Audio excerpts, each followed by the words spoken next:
Blues and Rhythm Radio.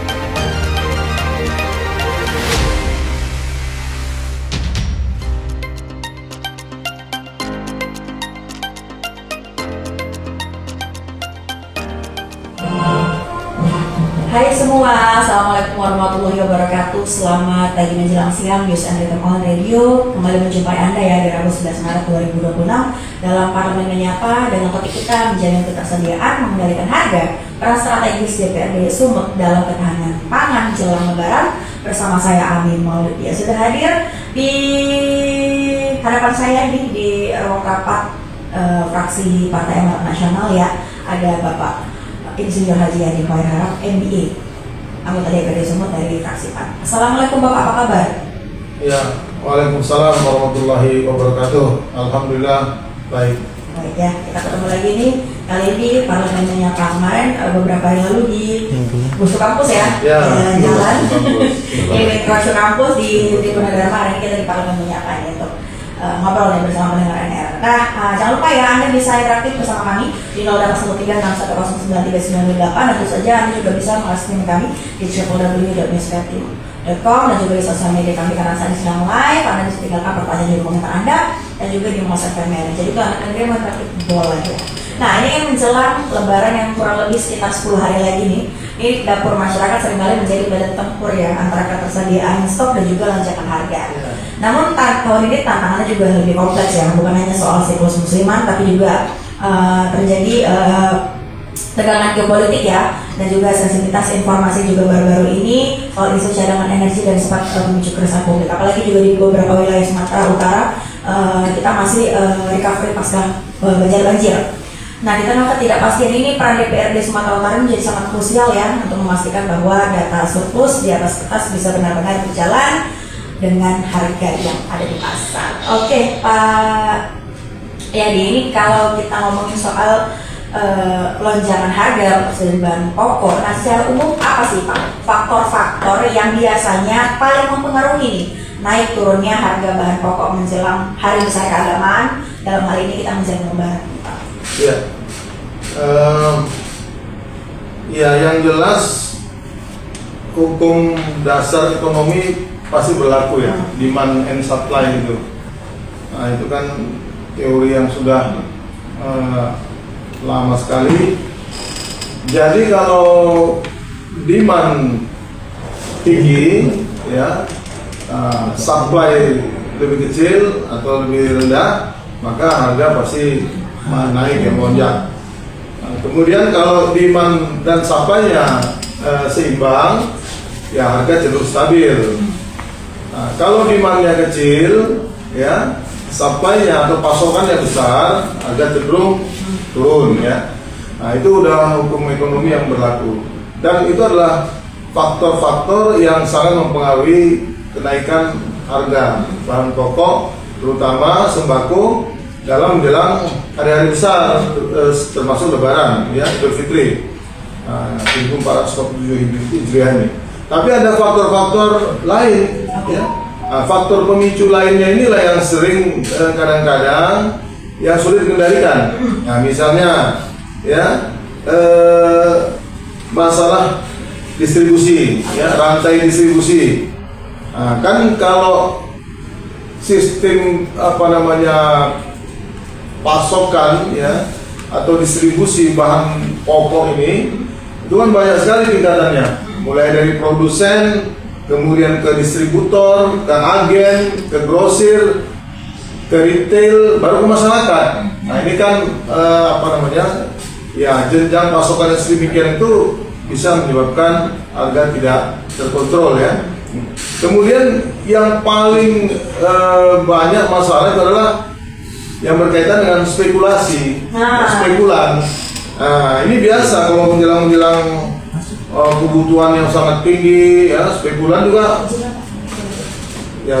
juga memanfaatkan momen-momen ini, ya. memanfaatkan momen-momen tertentu, hari-hari besar keagamaan, ya termasuklah Lebaran ya.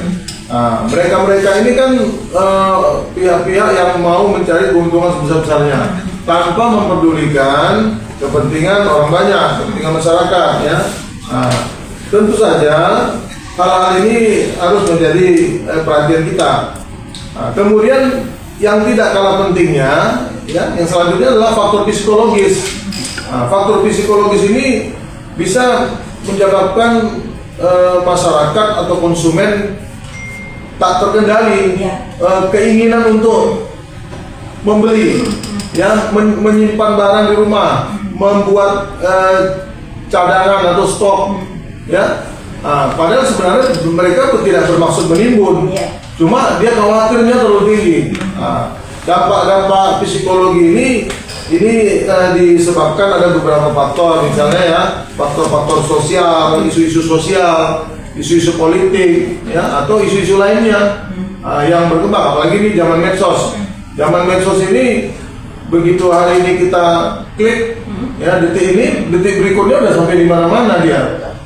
Sepertilah kemarin terjadi, ya, isu-isu yang berkaitan dengan bahan bakar minyak, ya, dan sebagainya, yang sempat dalam beberapa hari terakhir ini, ya, menyebabkan antrian-antrian panjang, ya, kelangkaan bahan bakar, yang kesemuanya itu diakibatkan oleh faktor-faktor psikologis, ya, adanya perang di Timur Tengah dan sebagainya, adanya pernyataan petinggi-petinggi negara, ya, yang diterjemahkan masyarakat itu secara salah. Penerjemahan itu terlalu sensitif, ya, jadi menyebabkan banyak terjadi hal-hal seperti itu. Oleh karena itu, tugas pemerintah adalah menjaga kestabilan demand dan supply ini. Ya, makanya pasokan, ya, distribusi, termasuk stok barang ini harus dijamin, ya, keamanannya, sehingga bisa dikendalikan. Dan juga tentu harus ada tindakan-tindakan, ya, melakukan pencegahan-pencegahan, ya. Karena sebenarnya undang-undang negara kita pun sudah mengatur sangat ketat ini soal ini, ya. Itu Undang-Undang Nomor 7 Tahun 2014, ya, itu sudah mengatur soal spekulasi, soal penimbunan, ya. Pada pasal 29 ayat 1 dan pasal 107 itu jelas-jelas itu tegas, yang melarang penyimpanan barang kebutuhan pokok saat terjadi kelangkaan atau gejolak harga. Ya, itu pidananya juga berat, ya, 50 miliar dendanya dan 5 tahun penjara, ya, kurungan, ya. Jadi itu. Tapi kan pelaku-pelaku ini kan kadang-kadang kan nggak peduli juga dengan ini, karena didukung juga sama oknum-oknum yang tidak bertanggung jawab. Saya tidak mau merinci lagi oknum-oknum siapa, ya. Ini yang kadang-kadang tidak mendukung, ya. Oleh karena itu, inilah yang harus menjadi hal-hal yang kita cermati. Kemudian juga undang-undang tentang perlindungan konsumen, itu juga mengatur perlindungan konsumen agar harga, ya, ketersediaan barang itu tidak terganggu. Itu di Undang-Undang Nomor 8 Tahun 99, ya, di pasal 62 Undang-Undang tentang perlindungan konsumen. Kemudian juga berkaitan juga ini dengan Undang-Undang tentang keamanan negara, Undang-Undang 27 Tahun 99. Di situ di pasal 107, ya, barang siapa yang menghambat distribusi pangan dapat dijerat dengan pidana, ya. Kemudian ada sanksi administratif, ya, pencabutan izin usaha dan sebagainya, ya. Dan secara agama juga ini nggak boleh, ya kan. Dalam Islam itu dilarang, ya. Dalam Islam itu dilarang, ya, melakukan penimbunan barang, ihtikar, ya, namanya ihtikar. Itu adalah perbuatan haram yang dilarang oleh agama. Jadi sebenarnya kalau ini dipatuhi, mudah-mudahan nggak ada, ya, terjadi spekulasi yang dilakukan oleh para spekulan itu, ya, mafia-mafia itu, ya. Jadi terjaminnya pasokan 9 bahan pokok atau sembako itu memang harus dilakukan secara intens, ya.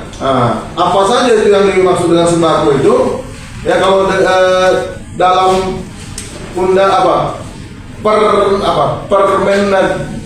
permen perdagangan ya, Kepmen perdagangan ya, itu nomor 115 tahun 98, ya, Kepmen Perindak ya, nomor 115 tahun 98, itu ada 9 ya, ada 9 yaitu beras, gula pasir, minyak goreng, daging sapi, ayam, telur ayam, susu, jagung, minyak, sekarang gas ya, LPG, dan garam. Ini harus dijamin ketersediaannya, keamanan pasokannya dan sebagainya.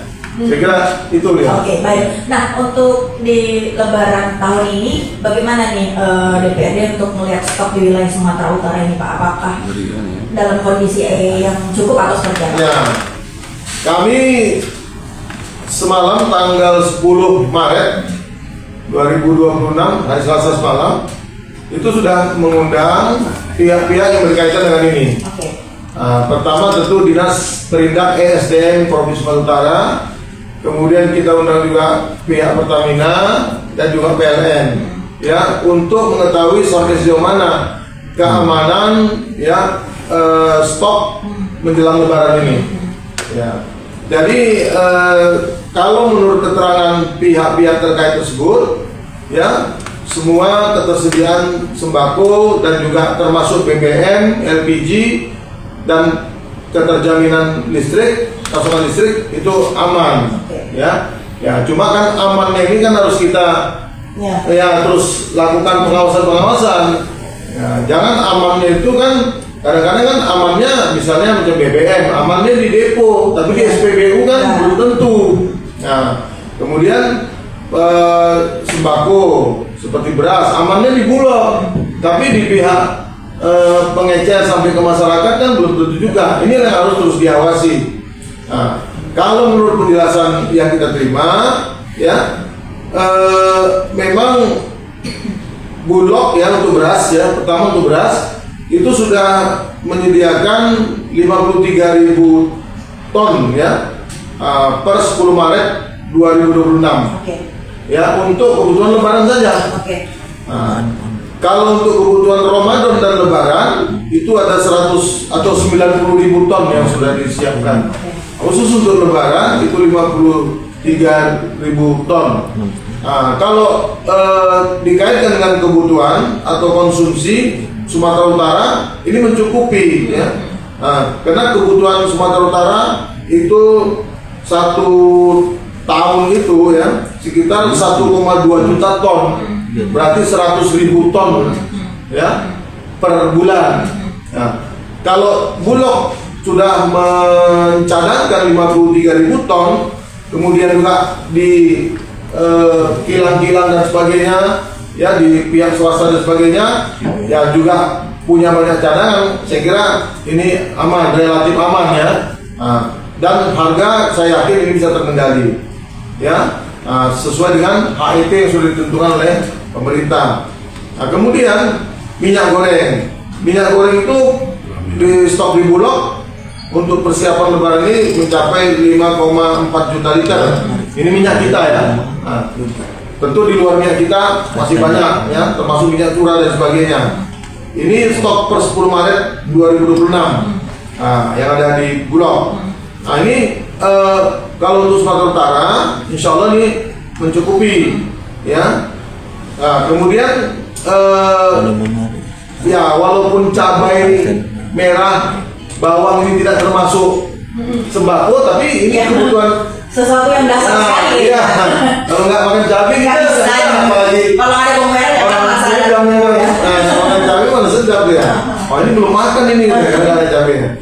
Jadi itu kalau produksi cabai kita ya lokal itu 183.000 ton ya per tahun ya.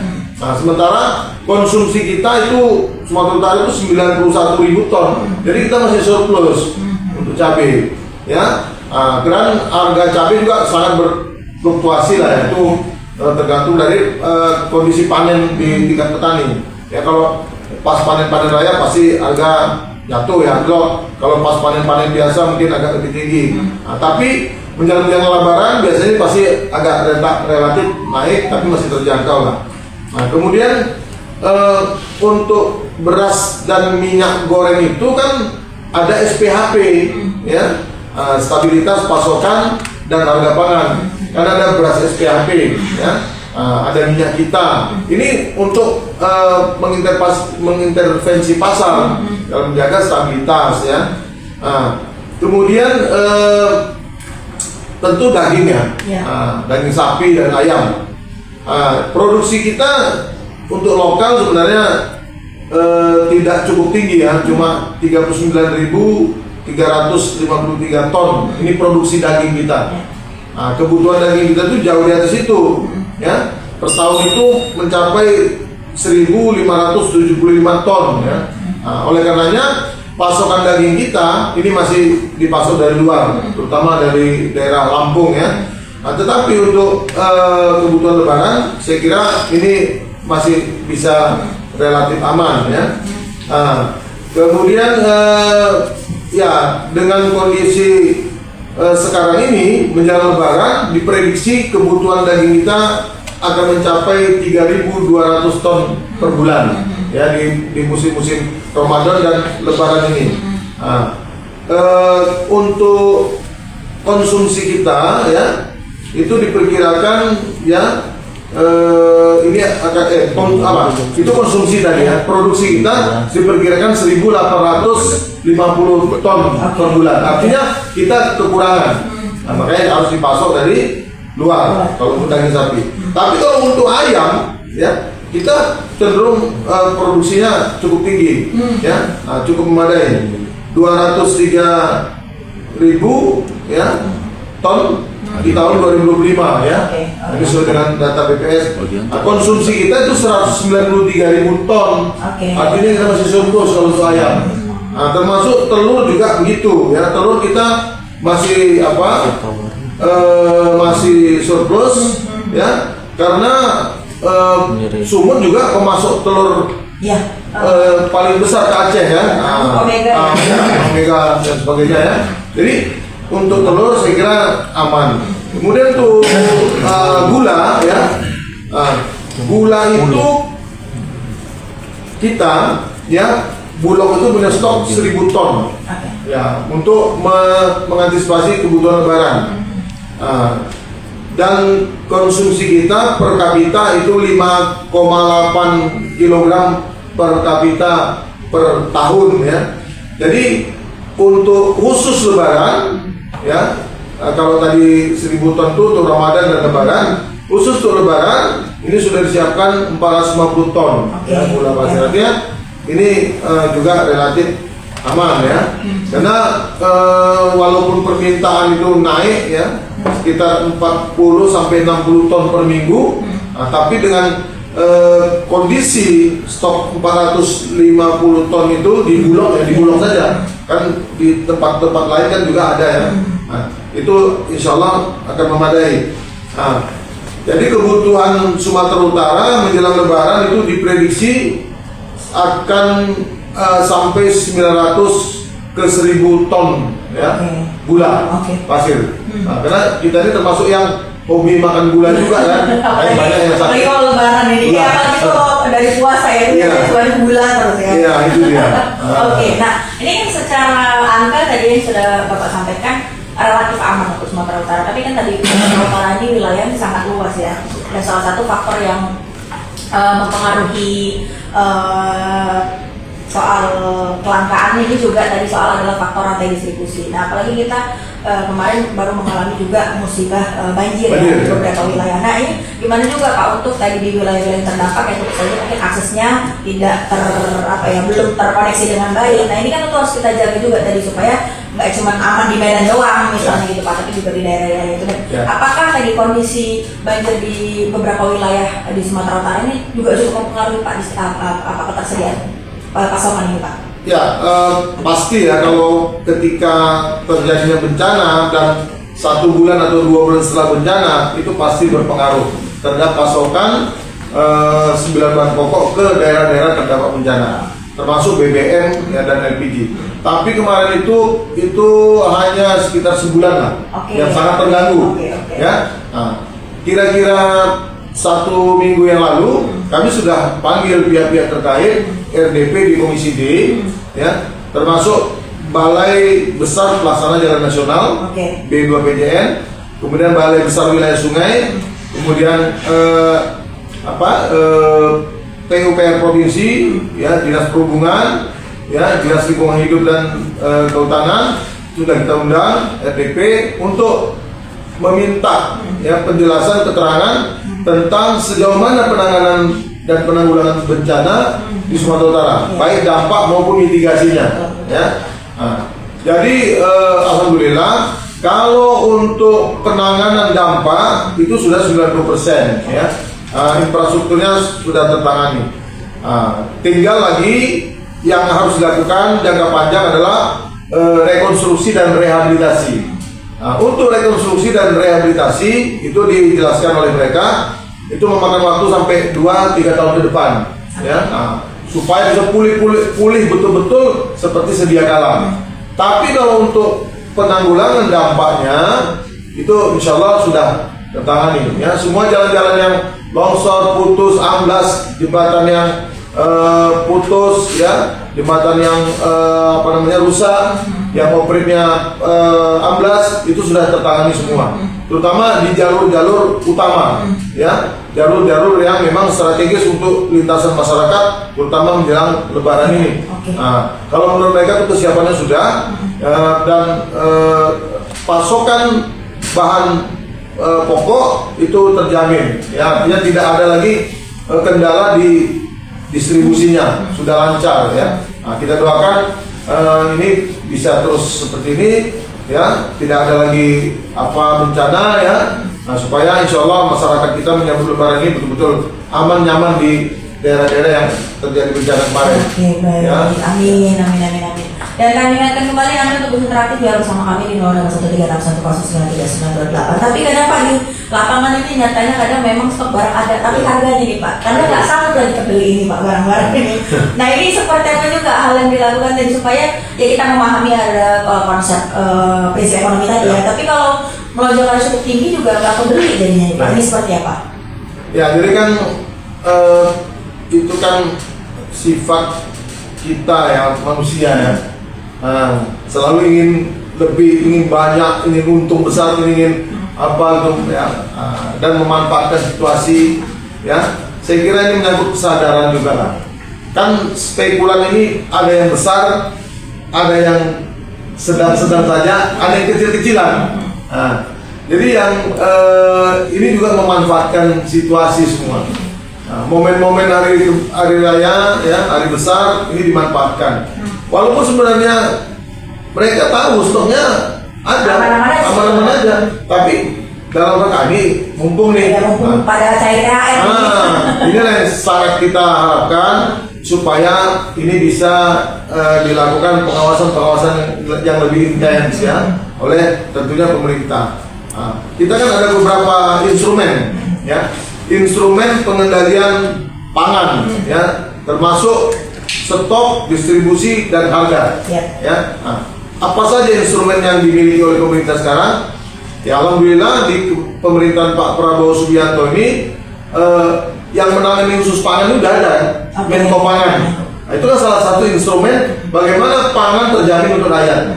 Ya, swasembada pangan itu menjadi suatu keharusan, dan itu, ya, beras kita sudah surplus, tidak lagi impor misalnya. Nah, ini kan salah satu instrumen yang positif yang bisa untuk terus-menerus melakukan pengawasan, ya, di bidang ketersediaan pangan.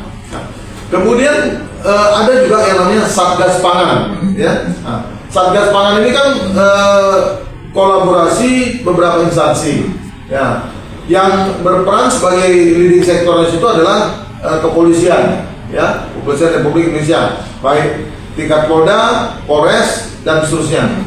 Kemudian di sana juga ada dari Dinas Perindak, ya, dari Dinas Perdagangan, ya, kemudian juga ada Dinas Pertanian atau Dinas Ketahanan Pangan, di sana juga ada. Nah, ini kan Satgas ini tugasnya adalah itu, ya untuk bagaimana bisa mengawasi, mengendalikan dan memantau perkembangan pasar di daerah setempat ya. Makanya Satgas Pangan ini selain ada tingkat provinsi juga ada tingkat kabupaten kota. Jadi kalau ini berjalan, mudah-mudahan ya insya Allah hal-hal yang seperti kita khawatirkan tadi bisa ditekan ya, artinya tidak bisa diantisipasi ya. Kemudian instrumen lain kan juga ada rumah pangan kita ya, walaupun tidak terlalu sukses jalannya tapi kan ada ya.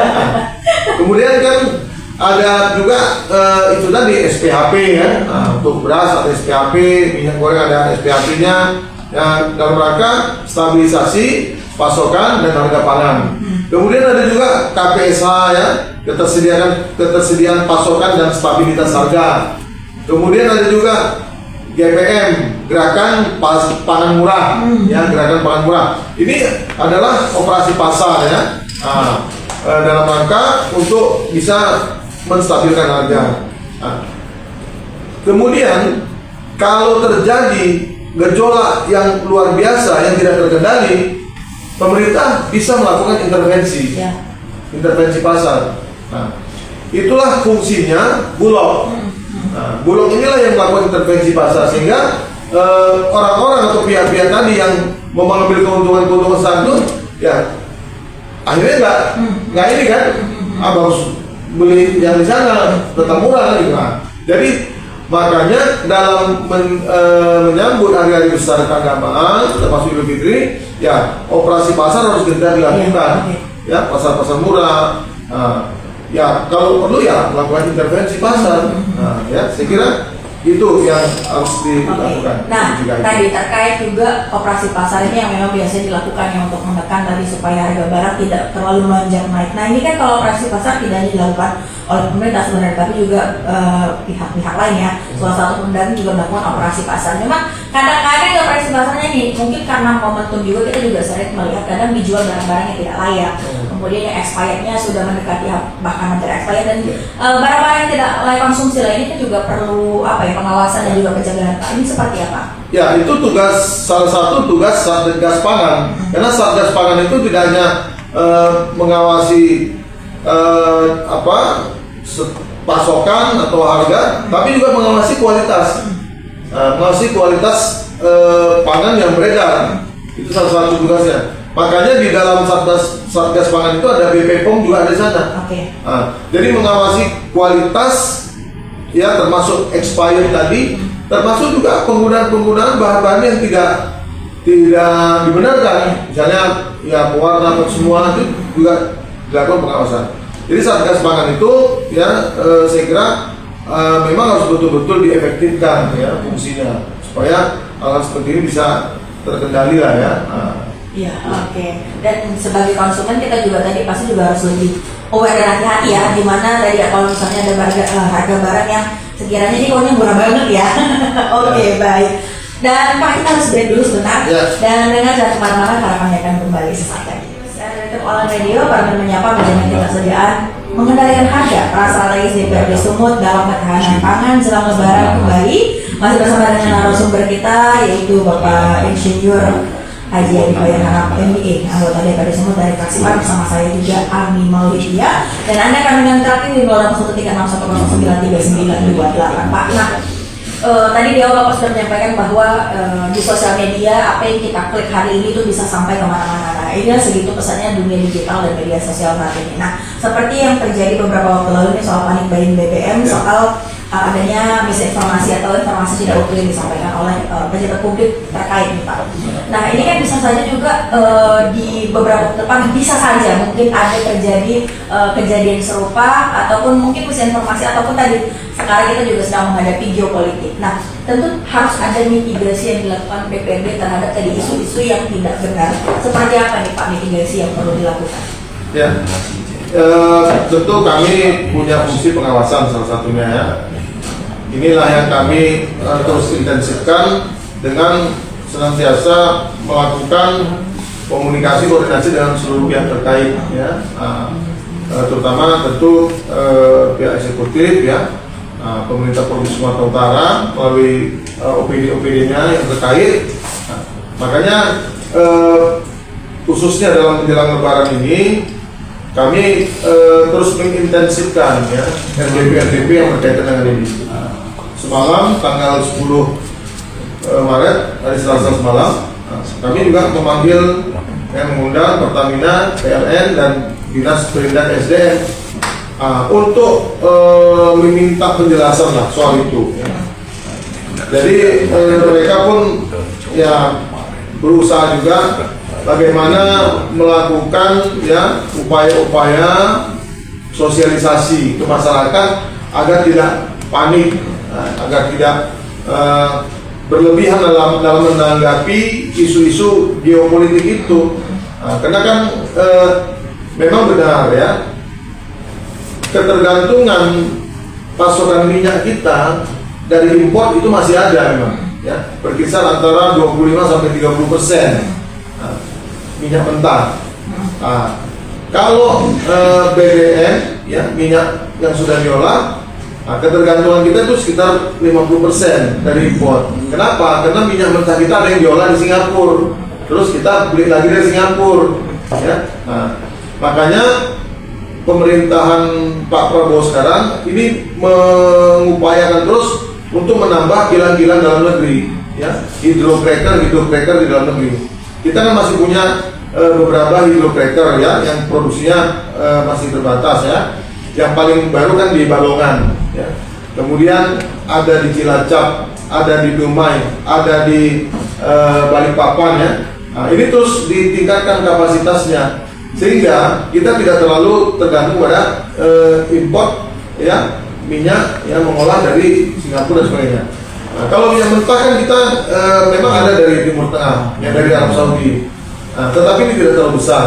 Kemudian pemerintah juga melakukan alternatif untuk mengimpor dari Afrika, Australia, termasuk dari Amerika Serikat dan sebagainya untuk memenuhi pasokan kita. Karena memang konsumsi kita sangat tinggi di BBM ini ya. Nah, minyak mentah kita nggak memadai untuk menutupi kebutuhan minyak kita ya, konsumsi BBM kita. Makanya ini terus dilakukan upaya-upaya ya, peningkatan produksi ya. Kapasitas lifting kita kan, minyak mentah kita kan masih belum bisa dioptimalkan ya. Oleh karena itu inilah langkah-langkah yang dilakukan sehingga Pertamina dalam hal ini ya sedikit demi sedikit bisa memenuhi kebutuhan dalam negeri, walaupun mungkin tidak bisa 100% ya, tetapi berupaya mengurangi ya impor ya apa mungkin lah ya, semaksimal mungkin. Nah, oleh karena itu kejadian yang kemarin ini memang saya melihatnya salah interpretasi ya. Kan beliau kan mengatakan stok kita ada untuk 25 hari ke depan. Nah, ini cuma sampai titik di situ. Padahal sebenarnya ada sambungannya karena kapasitas storage kita juga terbatas untuk segitu. Bukan berarti normal ya, begitu ya. Bukan artinya 25 hari habis itu kiamat. Ini kan kalau saya melihatnya ini jangan-jangan ada pihak-pihak ya yang apa juga ya yang mengirim dan membawa ini. Karena saya lihat di lapangan itu kok kan kebetulan rumah saya kan dekat SPBU, ya di belakang SPBU. Saya keluar, kok ini pasukan jerigen kok menyerbu macam wartawan gitu kan, menyerbu SPBU. Berarti itu ada apa?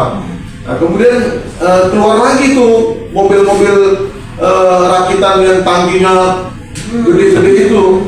Ya bayangkan aja, mobil L300 isinya bisa sampai 100 liter atau lebih, itu kan nggak mungkin. Kapasitas tangki L300 kan cuma 40 atau 60 atau paling banyak 50 liter kan. Ini bisa 100-an liter lebih. Berarti tangkinya dimodifikasi. Itu ada videonya kok. Video itu saya kirim ke Pertamina, ke Pak Tito Rifanto ya. sales manajernya Patra Niaga untuk Sumbagut. Kami kan udah beberapa kali koordinasi dengan beliau. Waktu bencana pun kami koordinasi juga dengan beliau. Dan saya setiap ada gejolak, saya sampaikan ke beliau, saya sampaikan videonya, foto-fotonya, termasuk tadi malam. Tadi malam saya pulang dari Safari Ramadan, itu di beberapa SPBU masih antrian panjang, Ya, betul. khusus untuk solar. Betul. Kalau Pertalite sudah agak normal, udah agak aman, walaupun cepat habis Iya, juga. sudah habis tadi malam beli, udah Ya. ada. Jadi untuk solar ini ada juga beberapa kemungkinan ya. Ini juga bermain juga spekulan-spekulan itu ya. Kenapa? Karena ada disparitas harga Ya. antara solar subsidi dengan solar industri ya. Solarnya sama tapi harganya beda. Kalau yang dijual ke industri harganya jauh lebih mahal daripada yang dijual ke masyarakat karena dia subsidi. Inilah pihak-pihak tertentu banyak memanfaatkan ini untuk mengambil keuntungan yang besar. Ya. Jadi solar-solar ini dimanfaatkan ya dibeli dalam jumlah besar dan ternyata mereka juga beli dari masyarakat yang apa itu. Karena ada juga orang beli minyak berulang-ulang. Berulang-ulang. Tentu kita tanya, tapi Pak pakai barcode. Makanya saya bilang semalam sama Pertamina waktu rapat RDB semalam sama Pak Tito, kita canggih, teknologi kita canggih, pakai barcode dan sebagainya. Orang itu jauh lebih canggih lagi. Berarti itu orang itu lebih menguasai teknologi yang lebih hebat. Kenapa? Karena barcode-nya ada. Ya. Saya pernah ditawarin juga, tapi saya bilang saya malu pakai solar.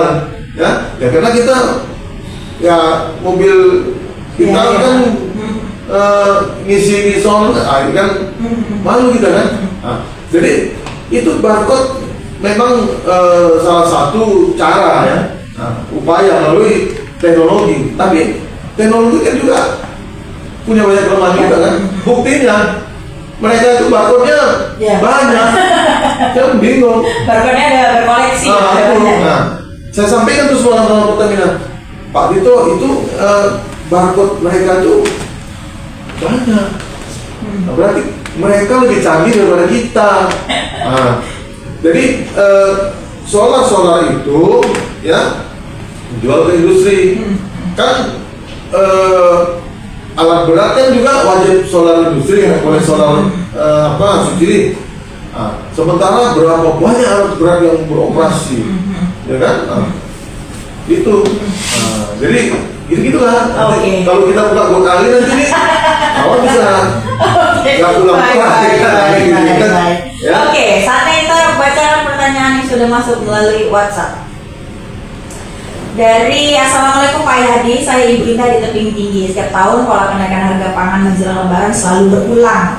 Langkah konkret dan berbeda apa yang dilakukan DPRD bersama pemerintah tahun ini agar kenaikan harga tidak hanya sekedar dipantau, tapi benar-benar dikendalikan. Kemudian dari Bapak Ida Miajit di Medan, kenaikan harga sering bukan karena stok menipis, tapi adanya permainan spekulan. Namun dorongannya dari Dinas Perdagangan Sumut untuk lebih maksimal kerjanya, memastikan harga kebutuhan pangan di masyarakat dapat terkendali. Dan apakah DPRD Sumut memiliki satgas pangan, Pak? Ya. Terima kasih Bu Indah. Bu Indah. Bu Indah, kebetulan saya orang Tebing nih.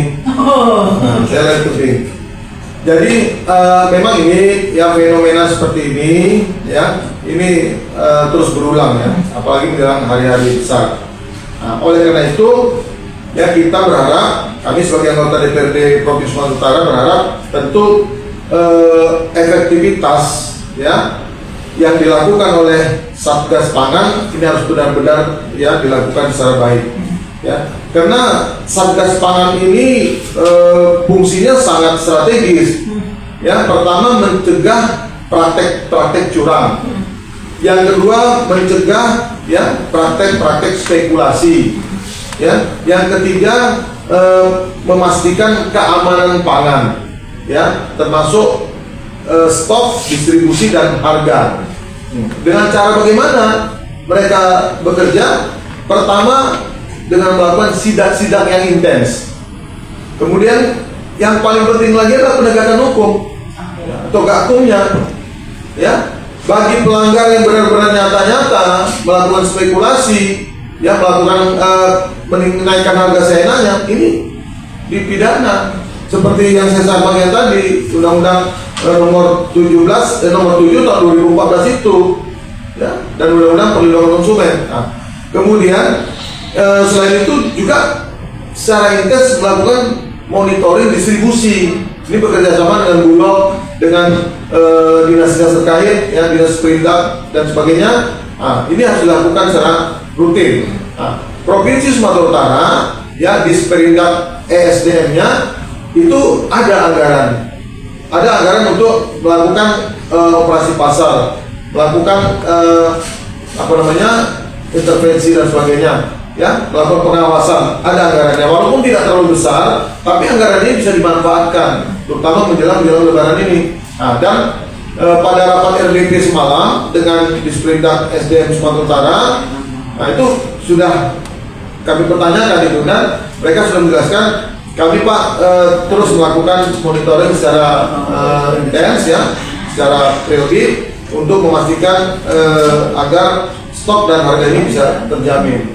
Nah, tetapi memang itu tadi seperti saya katakan di awal tadi, orang-orang yang tetap mau mencari dari peluang itu tetap ada itu. Nah, makanya kita himbau, marilah kita semua ya menjauhi praktek-praktek seperti itu. Karena ini harus menyangkut kesadaran juga, ya, kesadaran kita semua.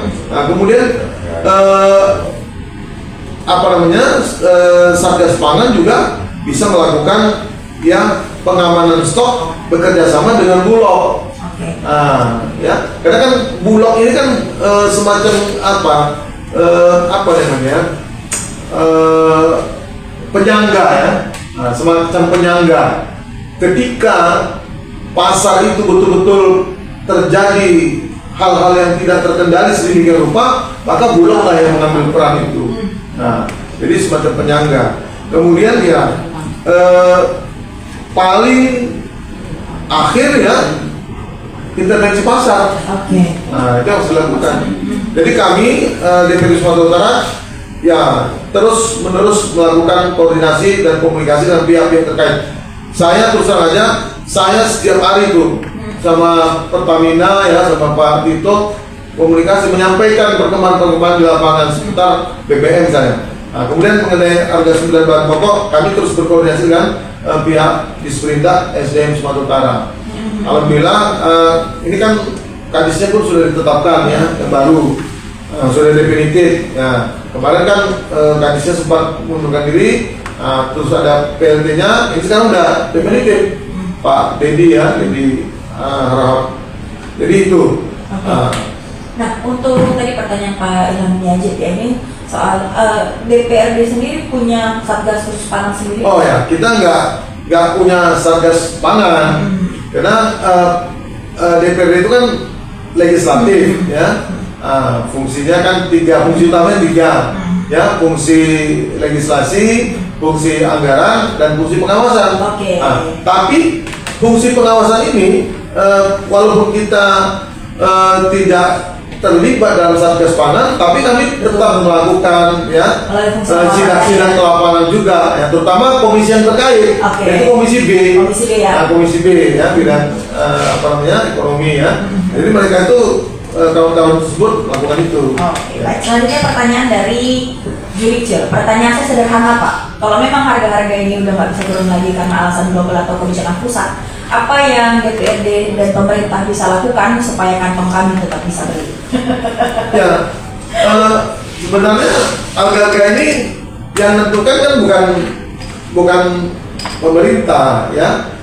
Kan ada mekanisme pasar kan juga berlaku. Itu tadi prinsip demand and supply tadi, dan faktor-faktor lainnya yang saya sudah jelaskan tadi di awal. Pemerintah tugasnya adalah melakukan pengendalian dan pengawasan supaya harga tidak melonjak sedemikian rupa, supaya bisa tetap terkendali. Nah, ini yang dilakukan oleh instrumen-instrumen yang sudah saya jelaskan di atas tadi, ya. Dan tadi, ya, dan semoga kita diberikan kalau misalnya ini kan juga lagi bulan puasa, diberikan rezeki, ya, supaya tadi bisa belum membeli ya barang 9 bahan pokok tadi. Oke. Ya. Baik, Pak, ini ternyata sudah di penghujung topik kita hari ini. Tapi sebelum itu saya mau closing statement juga nih dari Bapak. Apa nih yang ingin disampaikan juga ke masyarakat, tentu saja kepada konsumen ini, karena sedang bertarung ya di 10 Ramadan ini tadi untuk menjaga dapur tetap bisa ngebul. Apa nih Pak? Silahkan. Ya, saya menyampaikan ya tidak hanya ke masyarakat tapi juga ke semua pihak. Pertama kepada pemerintah, ya, baik pemerintah pusat, provinsi maupun kabupaten kota. Ya, mari kita, ya terutama pejabat-pejabat publik, mari kita hindarkan pernyataan-pernyataan atau statement-statement, keterangan-keterangan, penjelasan-penjelasan yang ini bisa justru menimbulkan multitafsir ya. Nah, saya kira ini harus kita lakukan supaya tidak terjadi hal-hal yang berkaitan dengan psikologis. Ya, psikologi masyarakat ini kan bisa bermacam ragam ya, karena tingkat penyerapannya, tingkat penerimaannya kan juga beda-beda ya. Nah, jadi ini mari kita hindarkan hal seperti itu. Yang kedua, ya, kepada pelaku usaha, ya, kita berharap marilah kita lakukan kegiatan usaha secara fair, ya, secara objektif, tanpa harus melakukan ya spekulasi-spekulasi dengan memanfaatkan momen-momen hari besar ini untuk mengambil keuntungan-keuntungan sesaat, ya, dengan mengorbankan masyarakat, rakyat, ya, yang kan nggak semua masyarakat kita, rakyat kita ini orang yang mampu, yang punya hasil penghasilan yang berlebih, tapi kebanyakan kan juga punya penghasilan yang ya cukup untuk ya keluarganya, ya, ini harus jadi pertimbangan kita. Kemudian kepada masyarakat, ya, saya berharap kita hindarkanlah ya panik buying itu, ya, keadaan-keadaan panik yang berlebihan yang menyebabkan tindakan-tindakan yang berlebihan juga. Nah, kita harus bisa ya berpikir secara jernih, secara lebih apa ya, lebih menggunakan logika kita lah, ya, tanpa harus panik sedemikian rupa. Dan kita jangan lata-lata. Saya tengok gini, karena di SPBU itu antri, yang tadinya dia lewat mau beli bukaan, malah antri. Ini gawat nih. Ya kan, datang istrinya dan bilang, bang, ini minyak macam mana habis nih? Ikut kita, ikut antri ya. Jadi, ini harus kita hindarkan ya, supaya tidak terjadi seperti itu. Ya, oleh karenanya kami berharap juga ya kepada kita semua lah, ya, termasuk Satgas Pangan, mari kita jalankan fungsi kita dengan baik, ya, karena Satgas ini sangat penting dan strategis fungsinya, terutama di hari-hari kritis ini, ya, 10 hari terakhir ya, 10 hari terakhir. Ya, 10 hari terakhir. Nah, 10 hari terakhir ini kan Itskum minanar, ya. Jika kita dari api neraka, mari kita ya kita hindarkanlah diri kita semua dari perbuatan-perbuatan yang bisa menyebabkan ya terzoliminya orang lain. Nah, ya, supaya kita semua bangsa kita ya tetap bisa ya mengendalikan ya keadaan, ya, mudah-mudahan segala situasi dan kondisi di luar, geopolitik dan sebagainya itu tidak berpengaruh terlalu besar kepada kita. Ya. Mudah-mudahan di bawah kepemimpinan ya para pemimpin kita ini, ya, Pak Presiden kita, ya, ini bisa lebih baiklah keadaan kita.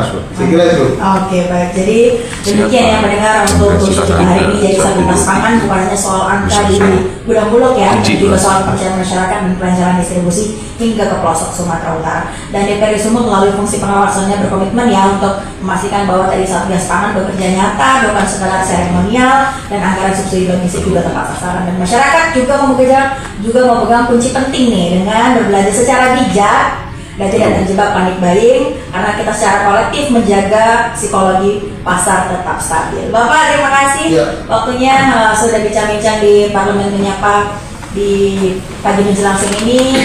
Lancar terus puasanya sampai berbuka nanti, dan juga terima kasih pendengar NR ya dimanapun Anda berada, terima kasih Humas DPRD Provinsi Sumatera Utara. Jadi demikian ya untuk kita hari bersama dengan Insinyur Haji Yadi Fairharap MBA, anggota DPR Sumut dari fraksi PAN. Baik, ada produser acara, produser agar asal produser Mafa Ilzan, teknis ada Agus Setiawan dan Edi Susanto. Terima kasih semuanya sudah mengikuti Parlemen Menyapa. Saya Ami Maulid Dia. Bye-bye. Wassalamualaikum warahmatullahi wabarakatuh. Waalaikumsalam.